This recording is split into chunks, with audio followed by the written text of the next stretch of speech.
Si tu as de l'initiative et de l'enthousiasme, tu as peut-être ce qu'il faut pour te lancer en affaires. As-tu déjà pensé qu'être entrepreneur, ça peut aussi vouloir dire être agriculteur? Je suis Valérie Chevalier et voici Futur Proche. Un balado pour t'aider à choisir une carrière qui va te plaire. Une série présentée par Caléido, l'épargne-étude qui fait grandir.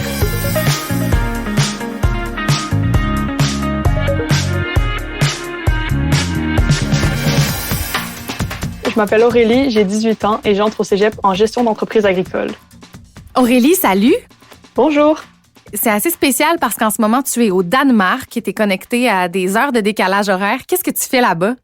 Je suis en échange étudiant, donc je suis arrivée le 14 août et je repars pour le Québec le 27 juin. Oh, ça fait un bout de temps quand même. Comment ça se passe?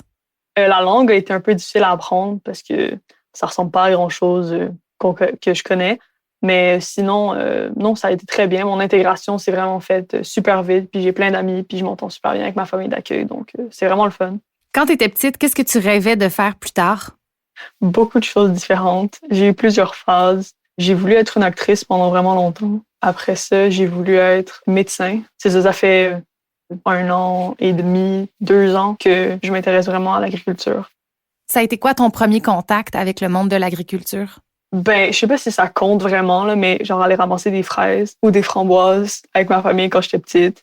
Faire des récoltes tous ensemble. Là. Donc, je dirais ça. Mais sinon, j'ai toujours aimé les plantes. Chez nous, les plantes dans la maison, c'est moi qui m'en occupe. C'est comme mon territoire. J'aime beaucoup faire des essais, ramasser des pépins, puis les planter, voir ce que ça va donner. Tu as fait tes expériences plutôt à l'échelle de la ville, jardin urbain, disons. Ouais, c'est ça. Il y a des fraises dans ma cour. Là. Qu'est-ce que tu as envie que ton métier t'apporte? C'est un métier où tu as des résultats puis où tu apportes quelque chose à la communauté. Ça aide la planète aussi. Là. Si tu fais de l'agriculture bio puis de l'agriculture responsable, ça fait que tu as un rôle à jouer dans le bien-être de la planète. Tu penses que l'agriculture, ça répond à ce besoin-là pour toi?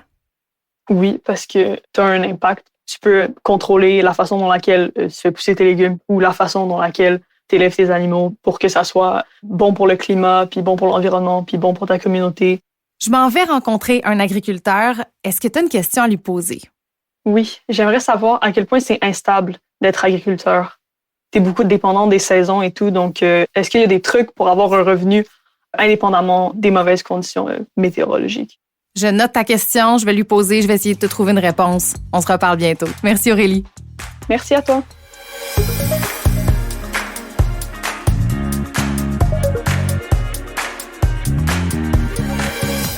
Je m'appelle Alex Loisel, je suis amoureux de la terre et des animaux. Autrement dit, je suis agriculteur. Alex, merci de me recevoir à ta ferme. Ça me fait plaisir, Valérie. D'entrée de jeu, on a les poules. Ils sont une gang quand même? Ici, on a environ 150 poules avec le coq Georges. Il est costaud quand même. Comme on voit, il est sur le bord de la porte pour protéger son... Oh, il protège les poules! Oui. Oh! Puis il y en a des curieuses quand même qui viennent nous voir. Vraiment. La production de la ferme d'Alex, à la base, c'est une production laitière. C'est vraiment le noyau de l'entreprise. On produit près de 2000 litres de lait par jour. On a évidemment une culture au champ, donc blé, maïs, soya, foin pour les animaux. On est maintenant en culture biologique depuis maintenant 2 ans, en transition pour devenir à 100% producteur de culture biologique. J'ai un élevage de viande, évidemment, pour vendu à la ferme. Puis de façon artisanale, j'ai des poules. Question d'offrir des œufs frais à la ferme, parce que c'est cute, des poules. Alex, toi, il y a plusieurs agriculteurs dans ta famille. Oui, en fait, je suis la 4e génération d'agriculteurs dans la famille. On a grandi génération en génération. Donc, on est maintenant rendu sur 3 sites agricoles, dont la ferme d'Alex est un des derniers sites que j'ai acquis il y a 4 ans. Est-ce que tu as toujours su que tu allais reprendre l'entreprise familiale? Je pense que dans le fond de moi, j'ai toujours su. Je me suis quand même permis, puis laissé le temps pendant mon secondaire d'aller explorer d'autres métiers. Comme il y avait une journée en secondaire 4, journée d'un jour, métier d'un jour. Mm-hmm. J'étais allé faire une journée avec un architecte. Parce que le métier d'architecture, de construire des maisons, on voit le lien encore avec l'entrepreneuriat, de vouloir bâtir des choses, réaliser ces choses. Puis à ce moment-là, est-ce que ça t'a confirmé que tout te menait à revenir vers l'agriculture ou ça aurait pu être un métier pour toi? Je te dirais que le métier d'architecte, qu'est-ce qui m'agaçait, c'était toute la partie bureau à l'intérieur. Moi, j'aimais le principe de faire des dessins à la main. Puis là, quand je suis arrivé dans les bureaux, puis j'ai vu que tout était informatisé, ça m'a un petit peu plus déplu. Je suis comme revenu chez nous en me disant, j'ai une entreprise à la maison, j'en ai une ferme, j'ai la possibilité d'être entrepreneur sur cette ferme-là. Donc, on est allé de ce côté-là. 1 + 1 = 2. Là, tu l'as su. Oui. Une fois que tu as décidé de travailler en agriculture, ça a été quoi ton parcours? Très conventionnel. Donc, je suis allé au cégep, un DEC. Moi, j'ai choisi l'école qui vient avec l'Université McGill, McDonald. Je me suis donné une petite coche de plus pour en profiter à apprendre l'anglais. L'anglais est partout, donc c'est très important.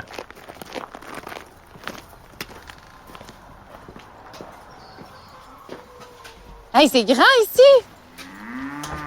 Wow! Il y a combien de vaches? Ici, il y a une quarantaine de taures en élevage. Fait que c'est pas des vaches qui donnent du lait, c'est des vaches à en devenir. C'est quoi la relation que tu as avec tes animaux? C'est pas un énorme troupeau. Donc, il y a un lien de proximité. On les voit grandir, on les voit naître. Faut-tu adorer les animaux pour avoir un élevage? C'est sûr que c'est un plus. Parce que le travail ardu vient qu'à un moment donné, la paye au bout est pas si considérable que ça. Donc, ça prend vraiment une certaine passion pour réussir à traverser les années. La paye, tu l'as au quotidien en passant tes journées avec elle. Oui. Puis maintenant, vu que la ferme d'Alex, on ouvre les portes aux visiteurs, maintenant, je l'ai dans le visage des enfants qui viennent voir les vaches. Déjà, juste ça, ça me comble. Qu'est-ce qui t'allume le plus dans ton travail? Oui, le travail avec les animaux, oui, la proximité, mais c'est beaucoup l'entrepreneuriat. Être capable d'être mon propre patron, d'entreprendre des projets, avoir des idées, de réussir à les réaliser, puis de voir que soit les animaux sont bien ou que ma performance au champ avec la récolte des grains des champs est meilleure, ou tout simplement de réussir à offrir par la suite, bien évidemment, une viande de qualité directement de l'éleveur, directement du producteur, aux gens, que les gens peuvent venir acheter et consommer cette viande-là. De la ferme à la table, là, ça décrit bien ton entreprise. À 2 pas du producteur.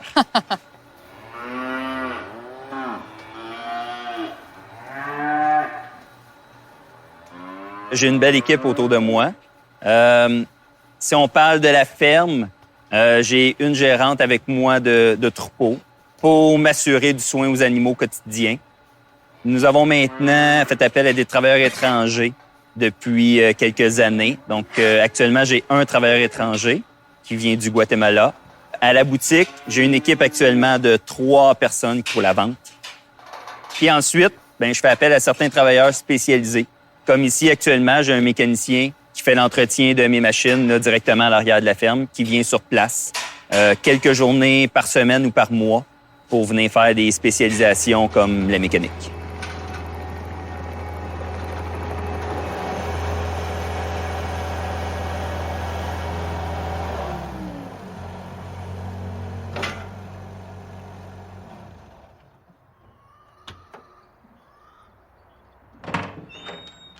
Wow! Fait que ça, c'est ta boutique.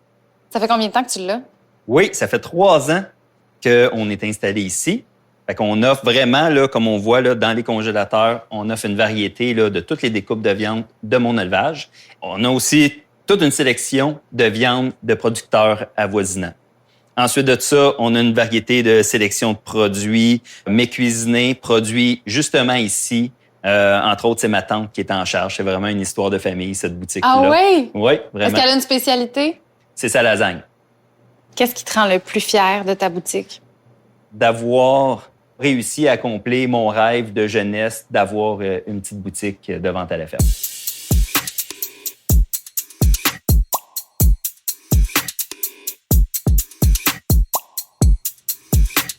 Est-ce que pour être un entrepreneur, ça prend plusieurs cordes à son arc? Ça prend plusieurs aptitudes, plusieurs cordes, effectivement. Il faut être capable de se débrouiller. Une expression qui dit « Je suis bon dans rien, mais je me débrouille dans tout ». C'est un peu ça. Il y a une partie très concrète dans ton travail, très manuelle. Est-ce que ça prend plus de place que justement la gestion de ton entreprise? L'entreprise grossit, pas juste la mienne, toutes les entreprises agricoles grossissent. Le travail manuel, il est toujours présent. Par contre, la mécanisation maintenant nous aide de plus en plus. Mais maintenant, ma partie à moi, mon travail à moi se tourne vers la gestion et le développement de projets. Quel genre de projet tu développes? Actuellement, mon attention est beaucoup sur la boutique, développer toute l'image de marque de la boutique, développer mes produits, d'en faire la promotion. Tous les projets reliés à l'agrotouriste. Pour notre site principal, où c'est qu'on produit le lait, où c'est que les vaches sont, on a agrandi la ferme il y a 3 ans. Projection d'avoir 3 fois plus de vaches, de produire 3 fois plus de lait. Donc, il y a tout l'établissement de toute la mécanisation qui vient avec ça. C'est quoi les qualités que ça prend pour être un bon agriculteur? De ne pas avoir peur du travail. D'être quand même relativement bien organisé. De savoir gérer les imprévus. Être agriculteur, en fait, c'est pas juste un métier, c'est un mode de vie. Clairement. Si on voit ça comme un métier, on fait du 8 à 5, on n'est vraiment pas dans le bon domaine. On travaille pas nécessairement toujours du 7 jours sur 7. Là. On est une équipe pour avoir des journées de repos, des relaxations. Par contre, même si on est en congé puis il y a un problème avec le troupeau, il faut régler le problème. On peut pas les laisser ainsi. Là. Dans le fond, c'est un bon métier pour quelqu'un qui aime l'action, qui aime bouger puis qui aime pas la routine. Clairement, il y a toujours quelque chose à faire. La routine, il n'y a jamais de routine. Donc, à tous les ans, il faut semer, mais juste une fois par année. Donc, il y a toujours des choses nouvelles à chaque semaine à faire. C'est quoi la chose que tu aimes le plus, puis c'est quoi la chose que tu aimes le moins de ton travail? Maintenant, voir les clients apprécier les produits qu'on vend directement de la ferme. Avant d'avoir la boutique, c'était de semer les champs. Il y a comme une fierté de voir un champ semé ou de voir les nouvelles petites pousses sortir de terre. Ce que j'aime le moins, je vous dirais des fois les sacrifices que quelquefois il faut faire. Des fois, on a des contretemps, on peut pas aller à un party. L'été, les gens aiment aller à la plage. Nous, on est dans le champ en train de travailler. C'est des fois beaucoup de sacrifices qu'il faut faire, que la famille paye le prix. Toi, tu as pu observer ta famille travailler sur la terre avant toi. J'imagine que ça a beaucoup évolué du côté technologique avec le temps. C'est quoi les changements majeurs? Mon grand-père qui était avec les chevaux, nous maintenant on a des tracteurs, on a des machines pour travailler le champ. Mon grand-père faisait la traite à la main. Mon arrière-grand-père faisait la traite à la main, évidemment. Maintenant, il existe des robots de traite que les vaches vont seules au robot se faire traire automatiquement. Nous, ici, c'est pas notre cas encore. On est comme à mi-chemin, on a une treilleuse. Donc, il y a beaucoup de mécanisation, récolte au champ, les systèmes de ventilation, système d'évacuation des fumiers. Avant ça, l'évacuation des fumiers était faite à la fourche. Maintenant, tout est mécanisé. C'est pas une mauvaise affaire, ça, hein? Non, ça, c'est bien. Effectivement, mécaniser la récolte du fumier dans la ferme, oui, c'est très bien. Plus tôt, j'ai parlé à Aurélie qui s'en va au cégep en gestion d'entreprise agricole. Puis elle se demandait à quel point c'est instable d'être agriculteur. Au niveau financier, là, ça dépend évidemment beaucoup des saisons. Est-ce qu'il y a des trucs pour avoir un revenu si la récolte est mauvaise? Pour les moyennes et grandes entreprises, il y a des programmes de stabilisation des prix, programmes entre guillemets d'assurance pour les cultures dites commerciales, blé, maïs, soya. Pour les plus petites cultures maraîchères, c'est sûr, il n'y a pas de programme. Donc, peut-être l'option d'aller chercher une plus grande variété de légumes. Donc, peut-être que la tomate, une année, ne sera pas bonne, mais le concombre va être meilleur. Donc, pour les plus petites entreprises, ce serait plus une diversité dans sa production qui va aider à diversifier et stabiliser son revenu. Comme moi, dans le fond, j'ai pris la boutique pour aller chercher cette diversité-là. Si tu avais un conseil à donner à Aurélie, ce serait quoi? C'est de bien établir son rêve puis d'y tenir jusqu'au bout. Parce que c'est sûr qu'elle va connaître des journées difficiles, des semaines difficiles, des embûches. Les gens seront peut-être pas tout autour d'elle pour l'encourager, mais si elle tient puis si elle persévère, il y a beaucoup de possibilités dans l'agricole. L'important, c'est de garder le focus puis d'y croire jusqu'au bout. Merci de m'avoir accueilli sur ta ferme, Alex. Ça me fait plaisir, Valérie. Si ça peut aider des jeunes de se diriger en agriculture, ça me fait plaisir.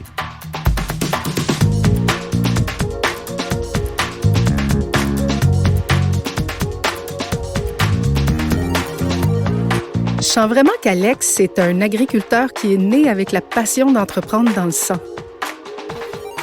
Josée Senneville, tu es conseillère en orientation.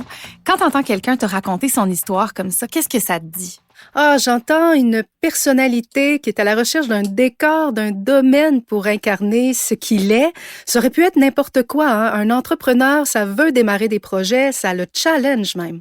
Comment on sait qu'on a une personnalité d'entrepreneur? Souvent, c'est des gens qui ont un esprit créatif. C'est des gens qui sont visionnaires.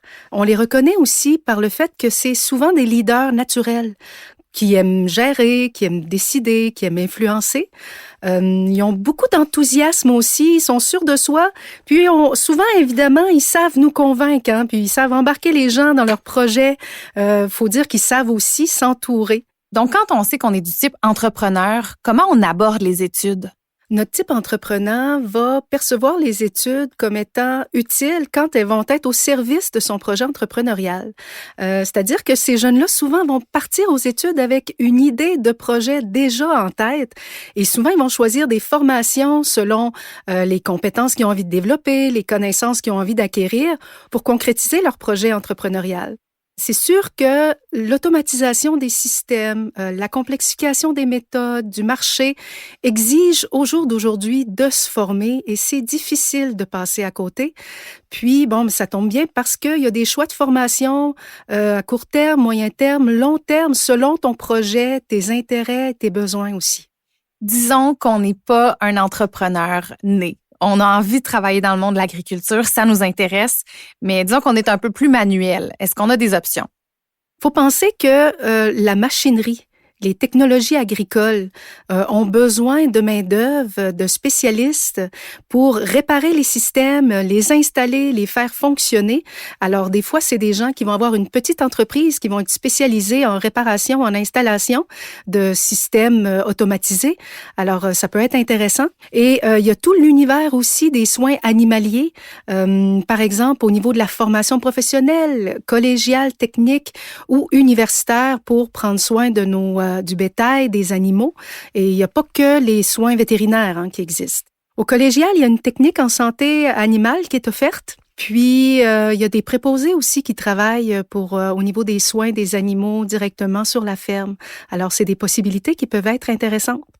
Là, je t'entends parler de plein d'affaires. Est-ce que c'est mieux d'être polyvalent quand on est un entrepreneur ou vaut mieux être spécialisé dans quelque chose? Je pense qu'Alex nous a vraiment bien inspiré, bien indiqué, comme quoi que c'était important d'être polyvalent parce que quand on travaille sur une ferme, on peut être appelé à exécuter plusieurs tâches qui sont différentes, autant sur la ferme et encore plus quand on gère sa propre entreprise. Alors, ce qui peut être intéressant, c'est de toujours développer sa capacité à apprendre. Alors, c'est certain qu'à la base, avoir un diplôme d'études secondaires, ça peut être important.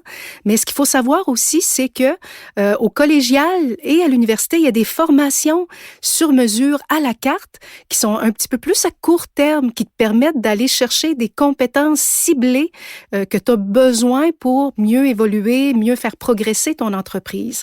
Je pense entre autres à des attestations d'études collégiales ou bien à un certificat universitaire, par exemple. Super, merci beaucoup Josée pour ces éclaircissements. Bienvenue. Futur Proche est une production de Caléido, l'épargne-études qui fait grandir. Merci à Alex Loisel, agriculteur, entrepreneur, et à notre étudiante Aurélie. Ce que j'aime, c'est qu'Alex et moi, on a les mêmes raisons pour lesquelles on veut faire de l'agriculture. C'est travailler dehors, être dans la nature, puis pouvoir montrer aux gens d'où viennent leurs produits. Tu as aimé cet épisode de Futur Proche? N'hésite pas à le partager et à nous suivre sur ton application balado préférée ou sur caleido.ca/balado. Tu pourras découvrir d'autres choix de carrière qui pourraient t'intéresser. Je suis en quelque sorte la chef d'orchestre sur le chantier ici. Je m'occupe de tout ce qui est administration pour la construction. Je me passionne pour la réussite des jeunes. En d'autres mots, je suis enseignant. Je m'appelle Geneviève Paul. Je travaille à la défense des droits humains et de l'environnement. Donc, en d'autres mots, je suis juriste. À l'animation, Valérie Chevalier.